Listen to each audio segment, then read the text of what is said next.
Welcome to the Locked On Titans podcast. I am your host, Tyler Rowland. Titans fans, it is a Thursday edition of the Locked On Titans podcast.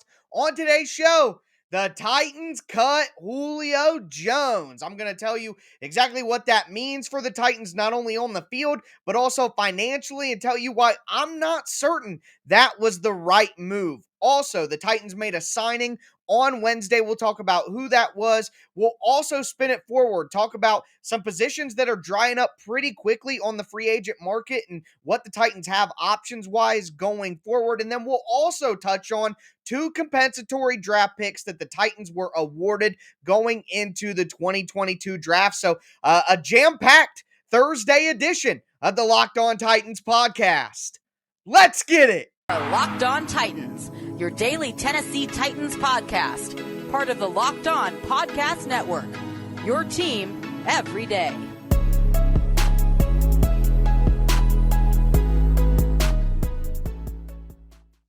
Titans fans, it is a Thursday edition of the Locked On Titans podcast. We're going to kick the show off talking about the Tennessee Titans cutting wide receiver Julio Jones, and I'm going to tell you guys why I think it may not have been the best decision, but we'll talk about that some more after I thank you guys for making the Locked On Titans podcast your first listen every day. If this is your first ever listen to the Locked On Titans podcast, make sure you subscribe on whatever platform you do stream. You're going to find the Locked On Titans podcast everywhere and always free, Monday through Friday, daily Tennessee Titans content hosted by myself, Tyler Rowland, 20-plus year Tennessee Titans with a focus on the X's and O's. So make sure you check out the Locked On Titans podcast everywhere, including the Locked On Titans YouTube channel. Smash that notification bell. Hit that thumbs up button if you're watching right now. Check me out on Twitter at TicTacTitans, on Facebook at Locked On Titans Pod. But with the housekeeping out of the way, let's dive into this Julio Jones news. So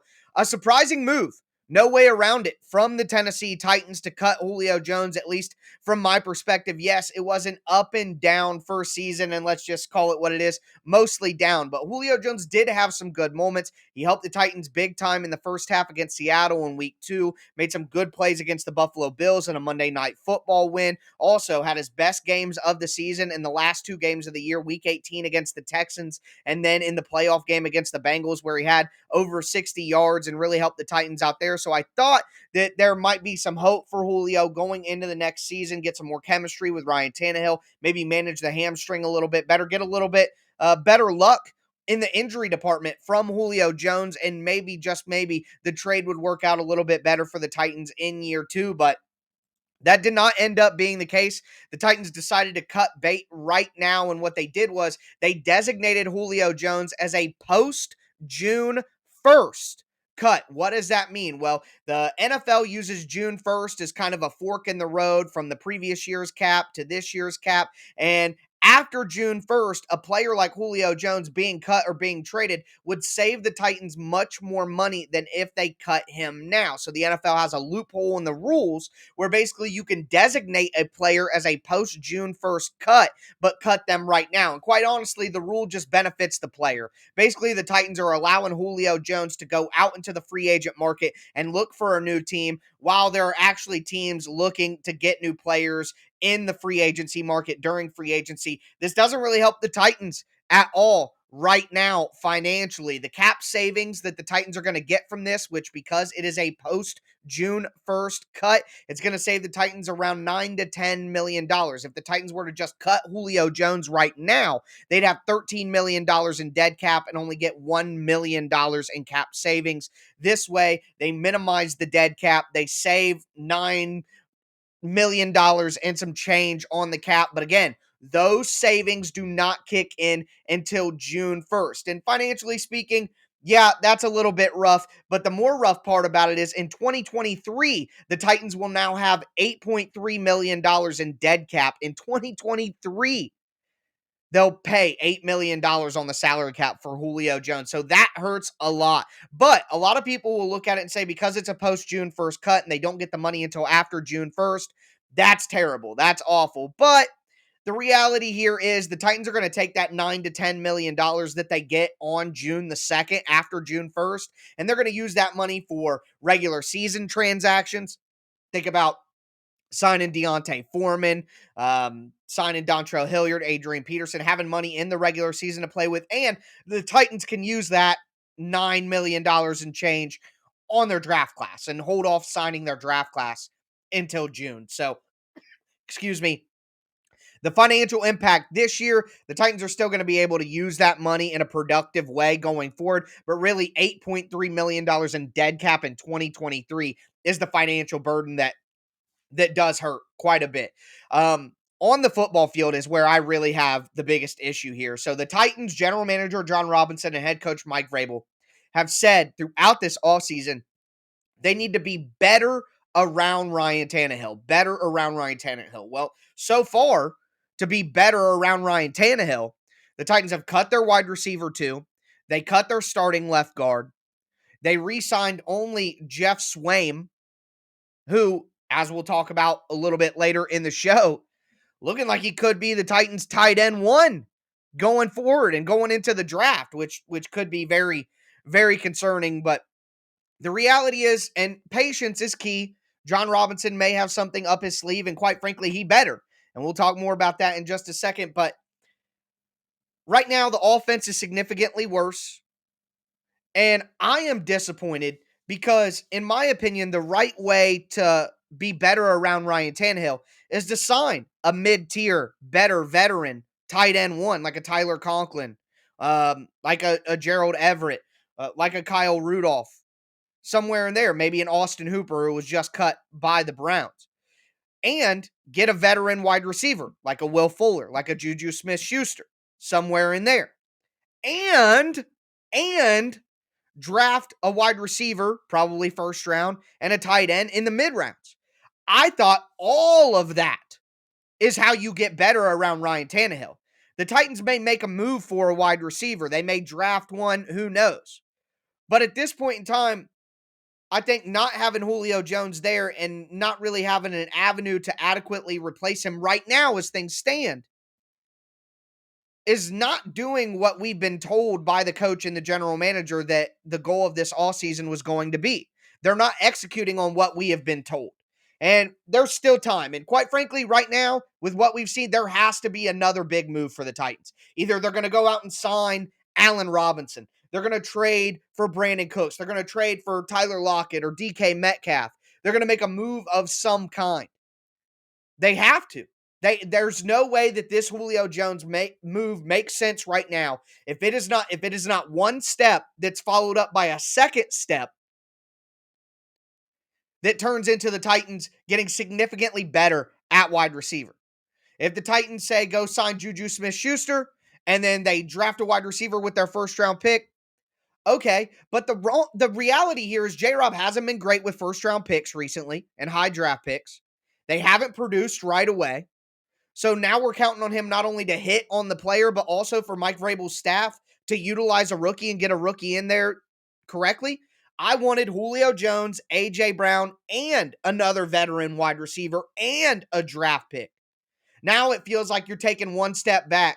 Even if you take one step forward, you're still just getting to even.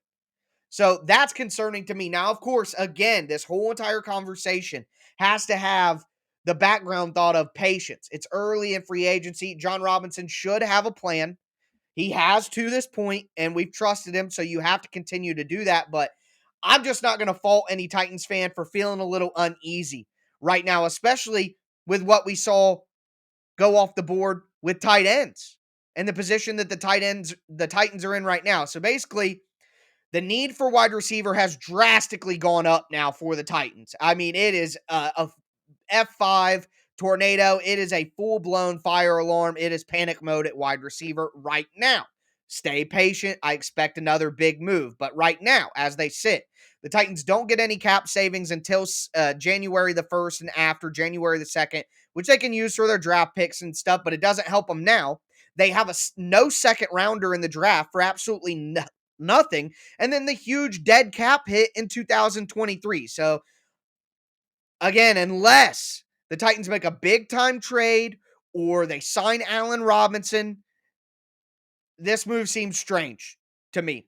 No way around it. And that's just how I'm feeling right now. We're going to talk more about what the Titans have done today, what the Titans didn't do today, which today, when I'm recording, is Wednesday. And we'll talk more about what they can do going forward as well. Before we get into that, I want to tell you guys about betonline.net. It's that time of year again. College basketball's tournament is finally upon us. For all the latest odds, contests, and player props, betonline.net is the number one source for all your sports betting needs and info. BetOnline remains the best spot for all your sports scores, podcasts, and news this season. And it's not just basketball. BetOnline is your continued source for all your sports wagering information needs, including live betting and your favorite Vegas casino games. Head to their website today or use your mobile device to learn more about all the trends and all the action.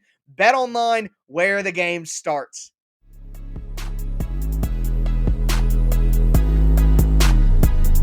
Titans fans, let's continue this Thursday edition of the Locked On Titans podcast. We just talked about the Titans cutting Julio Jones, what that means going forward, my feelings on that. Now, I want to talk about another move the Titans made on Wednesday, but really I want to spend most of the time talking about moves that they haven't made so far and moves that they can make going forward. So, number one, before we get into that, got to thank you guys for making the Locked On Titans podcast your first listen every day. I am hosting the Locked On NFL National Show today. I would appreciate if you guys went and checked that out as your second listen.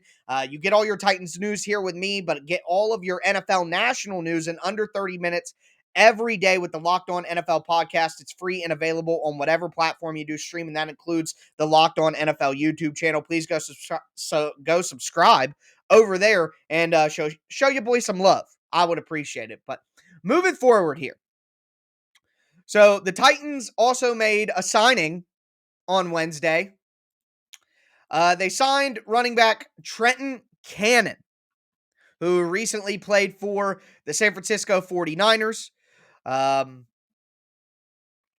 just really not going to sugarcoat it at all, guys. Trenton Cannon's a special teamer. I saw some people say that he has the potential to be, a third down running back for the Titans. Well, I call BS on that. Trenton Cannon is not a third down back. His high for catches in his entire career is 17 for 144 yards and no touchdowns, and that came in his rookie season in 2017. He only has 3 catches since then. He caught 0 passes last year. He's a kick returner. Now, he's a decent kick returner, no doubt about it. And maybe, he develops into a little bit more. But I'm not going to sit here and act like any of the Titans' backup running back issues are solved, because they're not. Trenton Cannon may not even make the roster. So, that's a nothing deal to me. That's A.J. Moore that we talked about before. That's a special teamer who might make the roster, has 0 impact on how I feel about the offseason so far. I don't feel like anything was accomplished with Trenton Cannon other than getting a decent kickoff returner. But quite frankly, I'm not really satisfied with Trenton Cannon as a kickoff returner either. He's not special. I will say that he was the second place kick returner in the NFC for the Pro Bowl last year. So yeah, he's pretty good. But I don't know. It doesn't really do much for how I'm feeling right now is basically what I'm saying. He could be a very good player and a very good special teams contributor, but the Titans haven't had a good special teams unit in years. So why do I think them putting a premium on special teams players early in free agency, like they did with A.J. Moore, is going to do anything? Where do I see the impact? I don't, quite frankly. So Trenton Cannon on the Titans might make the roster, might not. Kickoff returner, special teamer, move on, whatever. But going forward, the next thing that I want to talk about here is the tight end position for the Titans. So we saw a couple of tight ends come off the board on Wednesday, and I can't lie to you guys, it hurts me. So my expectations for tight end have been pretty low throughout. I've talked about Gerald Everett and Tyler Conklin and Kyle Rudolph and Austin Hooper, maybe a Hayden Hurst thrown in there. Like, I'm talking about the mid-tier guys. I've been saying all along, don't want Gesicki. Dalton Schultz probably not going to be available. David Njoku, probably not going to be available. So I've been realistic about tight end. And I've preached patience all week long about the tight end position.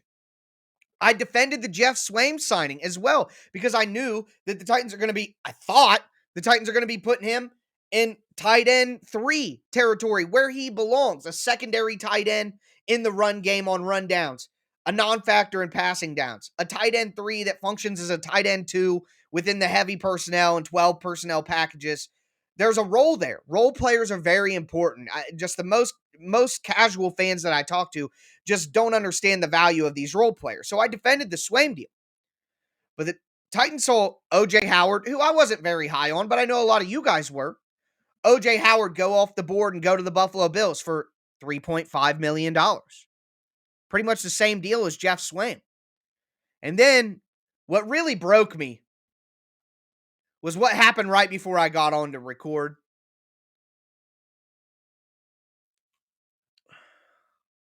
The Jets signed Tyler Conklin, who has been my number one option. They signed CJ Uzama, too, who I thought was another good option for the Titans. I mean, basically, out of the tight ends that I actually like, because I'm not a Hayden Hurst guy, he's not a good blocker at all. I mean, there's Gerald Everett, who Gerald Everett is more of a move tight end than a tight end 1. So Gerald Everett, Kyle Rudolph, and Austin Hooper are really the only logical names that I see out there. I mean, look at some of the guys that are available right now. I'll go through the list. Austin Hooper. Jimmy Graham is not the tight end the Titans need right now. Rob Gronkowski, he's going back to Tampa Bay. That news came out today in a video as well, so the hits just keep on coming. Eric Ebron, no. Kyle Rudolph, okay, but 32. Gerald Everett, 27. I like that. But Blake Jarwin, coming off a big-time injury. Jared Cook, not going to block a lick. No. Robert Tonyan had one good year of production coming off a major injury at 27 years old. Never really done anything in that 1 year. Not a good blocker. And then we're back to Anthony Firkser, Lee Smith, Hayden Hurst, Tyler Kroft, Jesse James, Levine Toilolo, Ross Dwelly. I mean, what are we talking about here? So I'm going to continue to have patience. But at this time, it looks like Jeff Swaim's going to be tight end 1 going into the draft. And you may like a tight end in the draft. You may love a tight end in the draft. But guess what? Rookie tight ends never come in and are ready to be tight end 1s. Yeah, look at Kyle Pitts and TJ Hawkinson. Sure, top 10 picks. Guess who doesn't have a top 10 pick? The Titans. I said this yesterday. So you're talking about it, and the Titans don't have a pick between 26 and 90. Where did all of the decent tight ends get taken last year? Basically, in that range. Brevin Jordan lasted a little bit longer, but the Titans didn't want him either and picked Des Fitzpatrick. So whatever. What I'm saying is the odds of the tight end, the odds of any tight end in this draft class being what the Titans need at tight end 1 right now is incredibly low. The odds of the Titans having a chance to get a tight end worth that is incredibly low because a lot of them are going to go between 26 and 90. And the Titans have to, now because of letting go of Julio Jones, the Titans have to draft a wide receiver at 26. They have pigeonholed themselves into that position. So you can't take a tight end at 26. There isn't a tight end worth it at 26. And if you trade back from 26 to get a tight end, now you're missing on any reliable wide receiver that can actually help. So patience, yes, but I mean, I'm just running out of realistic and logical things that can happen. At this point, we're waiting for some big home run move like Allen Robinson or a trade for DK Metcalf or Tyler Lockett or Brandon Cooks, guys that I mentioned earlier. So outside of like this crazy unpredictable trade or the Titans literally signing the best free agent wide receiver on the market and giving out a big money deal, what move could be made to significantly change and make the Titans offense better than they were and be better around Ryan Tannehill? Not much. Not much. Especially at tight end. So, yeah, we can have patience, and I've been preaching patience, but something's got to happen soon. especially at tight end. I am concerned. I am a tad concerned. So, hoping for an Allen Robinson deal, hoping for a big trade for a wide receiver, and hoping for it soon. That's all I can tell you. That's all I got right now. But to cap off the show, let's talk about compensatory draft picks. I'm going to explain what they are, how the Titans got them, have a little visual aid for you guys that I think will help explain how these things are divvied out. So excited to dive into that. Before we get into it, do want to tell you guys about rockauto.com. Rockauto.com is a family business that's been serving do-it-yourselfers for over 20 years. They have everything you could possibly need for your vehicle on their online catalog: brake parts, tail lamps, motor oil, even brand new carpet. Go right now and explore their website to see what solution you can find for your auto parts needs. They have basically every brand, every specification, anything that you could possibly need. And you're going to cut out the middleman, which is the auto parts chain store, where they're going to give you 30%, 50%, 100% higher prices based on what profession you have. And that's not fair. So cut out that middleman. Go to rockauto.com right now. See all the parts available for your car or truck. Right, Locked On in the How Did You Hear About Us box, so they know that we sent you. Amazing selection, reliably low prices, all of the parts your car will ever need. rockauto.com.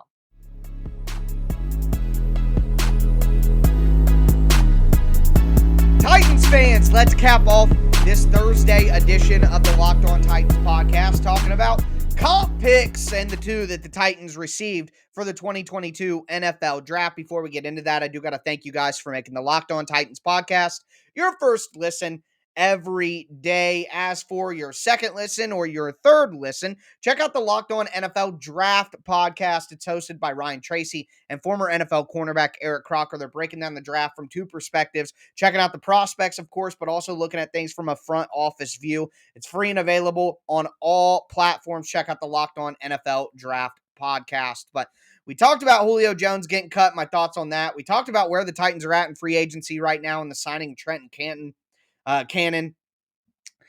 Now I want to get into the comp picks that the Titans received on Wednesday. And a lot of people ask me a lot of questions about compensatory draft picks. So let me put it this way. Basically, teams are rewarded with draft picks from the 3rd to the 7th round when they lose certain free agents. Like, for example, Roger Saffold does not count in the compensatory pick formula because the Titans released him willingly. But if you lose a free agent when their contract expires and you can't re-sign him, like basically if Harold Landry would have left the Titans, he would have netted the Titans a compensatory draft pick, at least would have been part of the plus side of the formula. So a compensatory draft pick is given to a team when they lose a homegrown free agent or lose their own free agent to another team. And what happens is they take all the players that you lose and all the players that you sign in that year in free agency, and they do a cancel out situation where they cancel out guys who are similar ranges in price and snap counts. And then whoever is left, if you have lost more guys than you've gained, then you get picks for those guys. And I'm going to give you an actual visual representation for the YouTube crowd right now. So if you're watching on YouTube, here it comes. If you're listening to the podcast audio-wise, check out the YouTube page, and you can see it there late in the show. But here it is. It's up in front of you right now. So this is 2021's offseason for the Titans. On the left-hand side, you will see all of the free agents that the Titans lost that count towards the formula. Number 1, Jonnu Smith, $12.5 million a year on his new contract. That is worth a 4th-round compensatory pick. Corey Davis, same thing, $12.5 million a year on his deal. That's a 4th-round pick. So that's 2 4th-round picks for the Titans. Jadeveon Clowney left for a $9 million contract. That is a 5th-round level contract. So now you got 2 4ths and a 5th for Jonnu, Corey, and Clowney, respectively. Then the Titans got 2 6th-round picks from losing Daquan Jones at $4 million and Desmond King at $3.5 million. So that's 2 4ths, a 5th, and 2 6ths.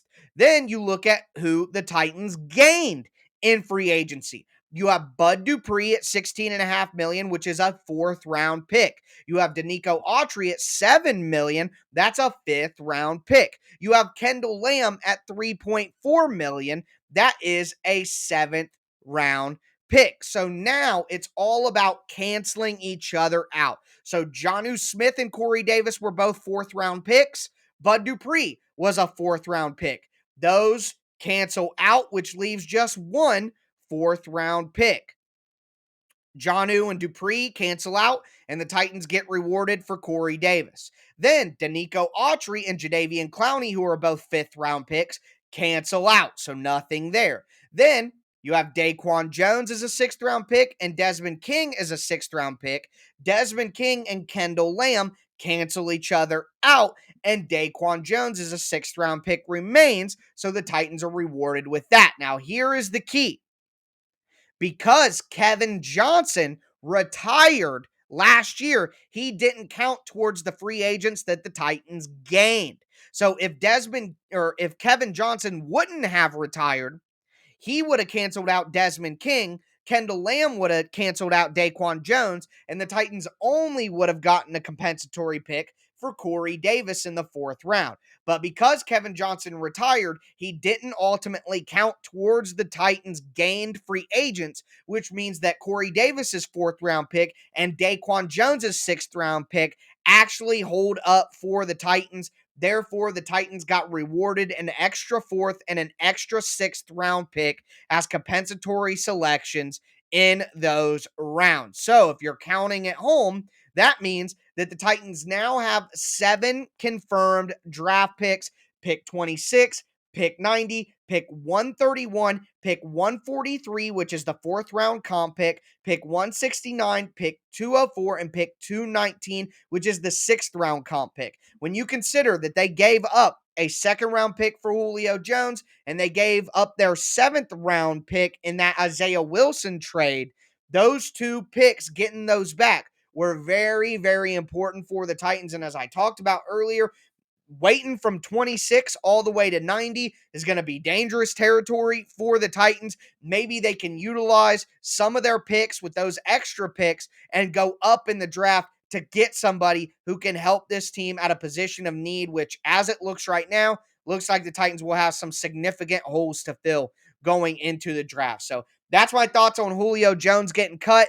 That's 2 positions where the free agent market is drying up and the Titans are going to have to do something drastic. And that's the compensatory draft picks, how they work, what the Titans are getting, and showing an example for you guys of how it turned out. So I hope you guys enjoyed today's episode. I waited a little bit longer to record tonight because things are just getting crazy out there. I was getting ready to record right as the Julio Jones stuff happened. So I was a little spooked by that, decided to wait a little bit. I hope all you guys who try to listen to it as soon as it drops on Wednesday night, I hope you guys aren't mad at me for that. But that's going to do it for me today, folks. I'll be back with you to cap off the week, and hopefully we have some real Tennessee Titans roster-changing news to discuss. That's going to do it for me today, though, folks. As always, I am your host, Tyler Rowland, and this was Locked On Titans.